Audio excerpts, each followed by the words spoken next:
اعوذ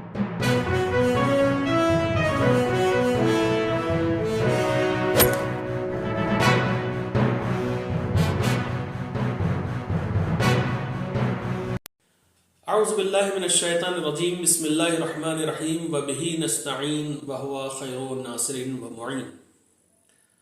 حضرات گرامی قدر، آپ حضرات کی خدمت میں مسلسل ایک درس کا سلسلہ جاری کر رہا ہوں اور اس کا آغاز کر رہا ہوں۔ انشاءاللہ ہر ہفتے میرا یہ درس آپ تک پہنچتا رہے گا۔ میرا موضوع ہے اخلاق اسلامی اور ہم۔ ظاہر سی بات ہے، اخلاق ایک ایسا موضوع ہے کہ جس کے سلسلے میں آپ اگر قرآن مجید اٹھا کر دیکھیں تو آپ کو متعدد آیتیں مل جائیں گی جس میں خداوند متعال نے اخلاق کے سلسلے میں گفتگو کی ہے۔ مثال کے طور پر اپنے حبیب سے خطاب کرتے ہوئے خداوند عالم ارشاد فرما رہا ہے، انکا لعلی خلق عظیم، اور آپ اخلاق کے بلند ترین مرتبے پر فائز ہیں۔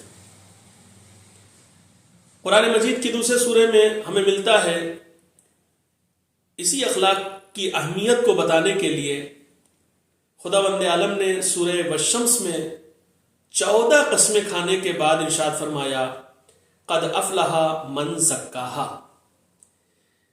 جس نے اپنے نفس کا تزکیہ کر لیا وہ کامیاب ہو گیا۔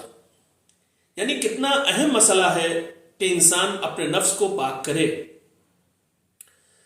جن سوروں میں خداوند عالم نے 1 یا 2 یا 3 آیتوں میں قسم کھائی ہے، اس کے بعد کا میٹر علماء تفسیر فرماتے ہیں بڑا اہم ہے۔ تو اگر آپ سورہ والشمس کو دیکھیں تو 14 قسمیں کھانے کے بعد خداوند عالم نفس کے پاک کرنے کا ذکر کر رہا ہے، نفس کو پاک کرنے کا ذکر کر رہا ہے 14 قسمیں کھانے کے بعد۔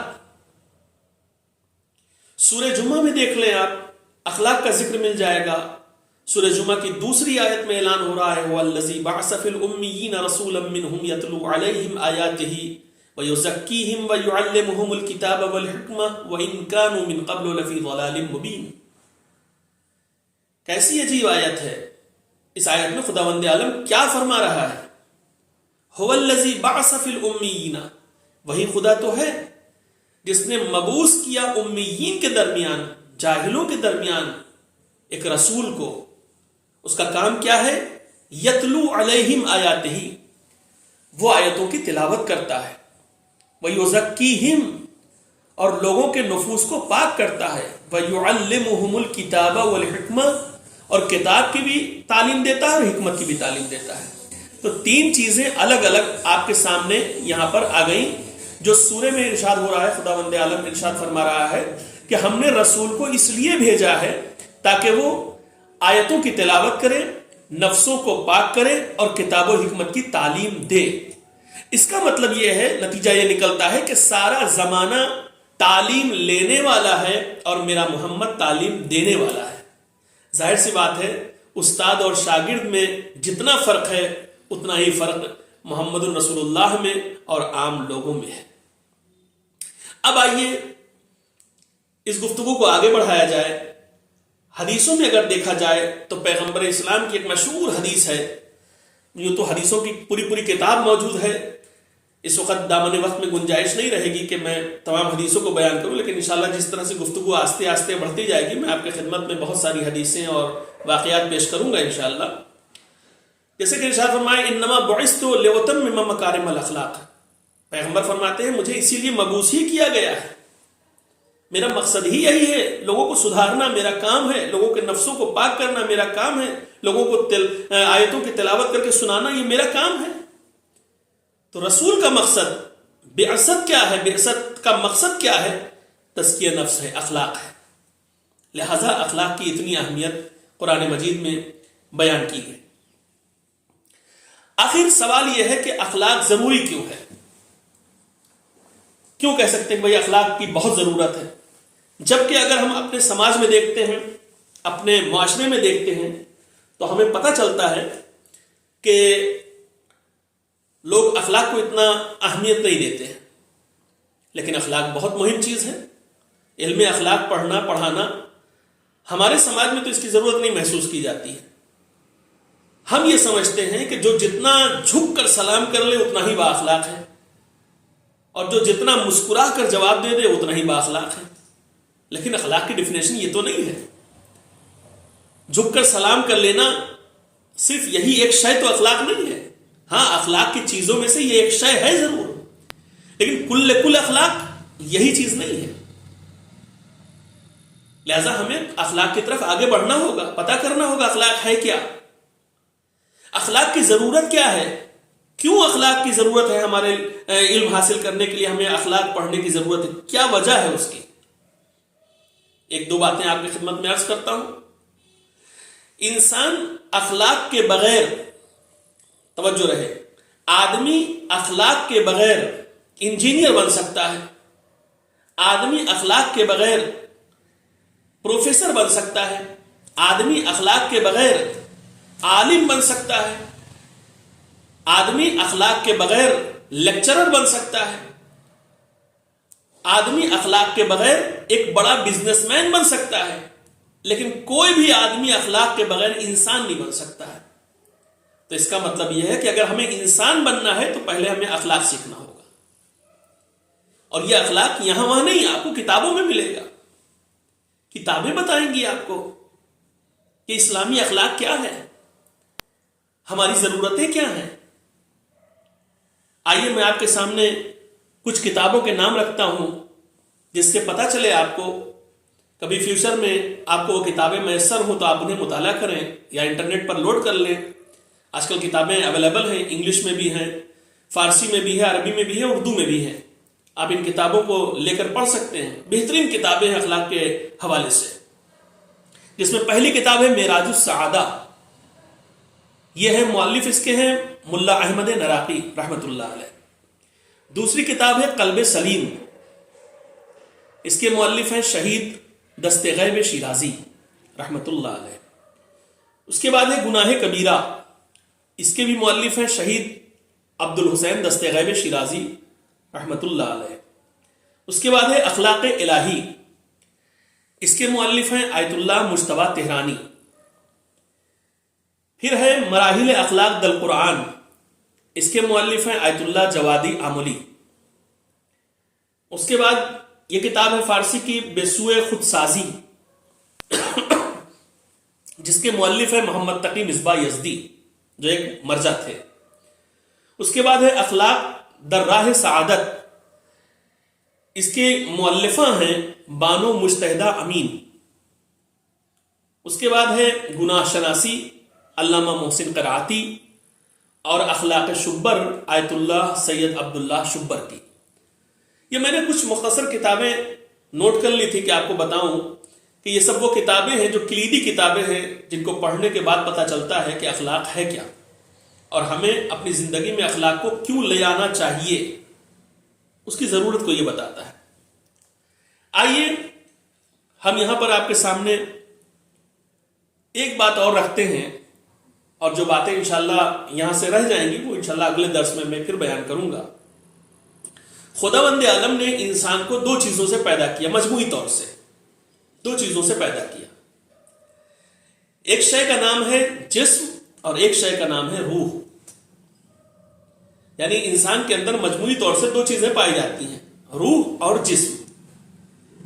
اچھا، اب جسم کے سلسلے میں خود قرآن مجید کی اگر آیت آپ دیکھیں کہ جسم کو اللہ نے کس چیز سے بنایا ہے، تو قرآن کہتا ہے انی خالق بشرا من طین، میں نے انسان کو مٹی سے پیدا کیا ہے۔ یعنی یہ جو جسم بنا ہوا ہے یہ مٹی کا جسم ہے، خداوند عالم نے اس جسم کو مٹی سے بنایا ہے۔ انی خالق بشرا من طین، مٹی سے بنا ہوا جسم ہے۔ ظاہر سی بات ہے اگر جسم میں کسی طرح کی کوئی بیماری پیدا ہو جائے، کوئی عارضہ لاحق ہو جائے، کوئی تکلیف پیدا ہو جائے، تو اس کا علاج وہی کرے گا جو مٹی سے بنا ہوا ہے، یعنی ڈاکٹر کریں گے۔ ہمارے اور آپ جیسا کوئی انسان ہوگا وہ جسمانی طریقے سے اس کو تشخیص دے گا اور اس کا علاج کر دے گا۔ اچھا، اگر روح کے لیے کوئی تکلیف آ جائے، روح میں کوئی تکلیف، تو قرآن سے پوچھئے روح ہے کیا؟ یسألونک عن الروح قل الروح من امر ربی، روح امر پروردگار ہے۔ ظاہر سی بات ہے جب روح میں کوئی تکلیف پیدا ہوگی تو اس کا علاج ہر آدمی نہیں کرے گا، صاحبان امر کریں گے، اہل البیت علیہ السلام اس کا علاج کریں گے۔ اب ہو سکتا ہے ناظرین میں بات سننے والے ایسے ہوں کہ جن کے یہ بات سمجھ میں نہ آئی ہو کہ جسم کی تکلیف تو ہمیں معلوم ہے، لیکن روح میں کون سی تکلیف ہوتی ہے اس کا علم ہمیں نہیں ہے۔ تو جسم میں متعدد تکلیفیں ہوتی ہیں، روح میں بھی اسی طریقے سے متعدد تکلیفیں ہوتی ہیں۔ جسم کی تکلیف کا نام، مثلا بیماری کا نام بخار، نزلہ، کھانسی، diabetes, high B P, kidney کی پرابلم، ہارٹ اٹیک، بہت ساری تکلیفیں ہیں، یہ جسم میں پیدا ہونے والی تکلیفیں ہیں۔ اب آپ پوچھیں گے بھائی روح میں کون سی بیماری، کون سی تکلیف ہے؟ تو روح میں بھی بہت زیادہ بیماریاں پائی جاتی ہیں۔ روح کی بیماری کا نام حسد، غیبت، برائی، گالی بکنا، چغلی کھانا، ایک دوسرے کی غیبت کرنا، یہ سب کیا ہے؟ یہ سب ہے روح کی بیماریاں۔ اب ہمارے یہاں خدا نخواستہ کسی کا جسم اگر بیمار ہو جاتا ہے تو ہم اپنا گھر بیچ دیتے ہیں، اپنی گاڑی بیچ دیتے ہیں، اپنی پراپرٹی بیچ دیتے ہیں علاج کے لیے کہ بس ہم ٹھیک ہو جائیں، ہمارا جسم ٹھیک ہو جائے، اسے کچھ نہ ہو، سب کچھ داؤ پہ لگا دیتے ہیں۔ یہاں تک کہ اگر وقت آ جائے تو ہم اپنا ہاتھ بھی پھیلا دیتے ہیں سامنے کہ صاحب ہاتھ پھیلا رہے ہیں، اس پر کچھ پیسہ رکھ دیجئے، ہمارے حالات اچھے نہیں ہیں، مجھے علاج کرانا ہے۔ لیکن کیا کبھی غور کیا کہ ہم نے روح کو کتنا وقت دیا؟ ہم جسم پر وقت دیتے ہیں اور دینا بھی چاہیے، میں اس کا مخالف نہیں ہوں، دینا چاہیے، جم جانا چاہیے، ایکسرسائز کرنا چاہیے، اسپورٹ کرنا چاہیے، مگر جس طریقے سے ہم جسم کو سالم رکھنے کے لیے ٹائم دے رہے ہیں، وقت دے رہے ہیں، اسی طریقے سے ہمیں روح کو بھی سالم رکھنا ہے، روح کو بھی محکم اور مضبوط بنانا ہے۔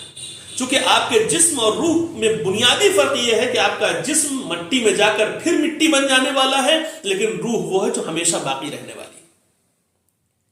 لہذا آہستہ آہستہ ہم اپنی روح کی طرف بھی توجہ دیں۔ جس طریقے سے کھانا، انسان کا جسم جب بھوکا ہوتا ہے تو اسے کھانے کی ضرورت پڑتی ہے، جب پیٹ میں کچھ چلا جاتا ہے تو سکون مل جاتا ہے، کیوں؟ چونکہ جسم کی غذا مل گئی ہے۔ اسی طریقے سے روح کی بھی کچھ غذائیں ہیں، اور اس غذا کا نام ہے عبادت، قرآن کی آیات، تلاوت۔ روح کو سکون دینا ہے تو ذکر خدا کیجئے، روح کو سکون دینا ہے تو ذکر آل محمد کیجئے، روح کو سکون دینا ہے تو مجلسوں میں جائیے۔ اب ہو سکتا ہے بعض افراد کہتے ہیں صاحب ہمارا دل عبادت میں نہیں لگتا ہے، بہت کوشش کرتے ہیں مگر عبادت میں دل نہیں لگتا ہے، اس کی وجہ کیا ہے؟ بہت سے لوگ ایسے ہیں، سوال کرتے ہیں اکثر کہ ہمارے سمجھ میں نہیں آتا آخر ہمارا دل کیوں نہیں لگتا عبادت میں۔ دیکھیے ایک چھوٹی سی مثال دے رہا ہوں، سامنے کی بات کہہ رہا ہوں، انشاءاللہ آپ کو پسند آئے گی اور اس پر غور کیجئے گا۔ اگر ہمارے سامنے بریانی رکھ دی جائے اور کہا جائے لیجیے صاحب بہت ذائقہ دار، بہترین پکی ہوئی خوشبودار بریانی کھائیے، اور آپ نے اسے کھایا اور آپ کو بریانی اچھی نہیں لگی، آپ کے منہ میں کڑوا کڑوا محسوس ہوا، ذائقہ اچھا محسوس نہیں ہوا، تو آپ کیا کریں گے صاحب؟ آپ چھوڑ دیں گے۔ لیکن جو دوسرا آدمی کھا رہا اس کو بہت ذائقہ مل رہا ہے، اس کا مطلب یہ ہے کہ وہ سامنے والا انسان سمجھ جائے گا کہ اس کو بخار ہے، اس کو جسمانی تکلیف ہے، لہذا اتنی خوشبودار اچھی پکی ہوئی بریانی اسے اچھی نہیں لگ رہی ہے۔ توجہ ہے آپ کی؟ وہ بریانی اسے اچھی نہیں لگ رہی ہے جو اتنی خوشبو اور ذائقہ دار بریانی بنی ہوئی ہے، سب کو اچھی لگ رہی ہے، بس اسی کو نہیں اچھی لگ رہی۔ اس کا مطلب یہ بیمار، اس کا جسم بیمار ہے۔ تو اگر بیماری میں ہم بریانی کھاتے ہیں تو ہمیں بریانی اچھی نہیں لگتی ہے۔ اسی طریقے سے پتا چل جاتا ہے کہ یہ آدمی بیمار ہے، اس کا جسم بیمار ہے۔ اگر کسی کو عبادتیں اچھی نہ لگے تو سمجھ جاؤ کہ اس کی روح بیمار ہے۔ اگر کسی کو عبادتیں اچھی نہ لگے تو سمجھ لو وہ روحانی بیمار ہے۔ کسی کو مجلسیں اچھی نہ لگیں تو سمجھ جائیے روحانی بیمار ہے، چونکہ روح کی جو غذا ہے وہ اسے اچھی نہیں لگ رہی ہے. جیسے جسم کی غذا بخار آنے پر اچھی نہیں لگ رہی تھی، ویسے روح کی غذا اس کی بیماری ہونے پر نہیں اچھی لگتی ہے. لہٰذا اگر کسی کو ایسی تکلیف ہے تو وہ باعمل علماء سے رجوع کریں، رابطہ کریں اور اس کا راہ حل پوچھ لیں کہ اس کا راہ حل کیا ہے کہ مجھے عبادات میں انٹرسٹ پیدا ہو جائے، عبادات کی طرف دل کھنچنے لگے، اور جب ہم عبادت کرنے بیٹھیں تو اس میں ہمیں لذت حاصل ہو. انشاءاللہ باقی جو باتیں رہ گئی ہیں انشاءاللہ نیکسٹ ایپیسوڈ میں آپ کی خدمت میں پیش کروں گا. والسلام علیکم ورحمۃ اللہ وبرکاتہ.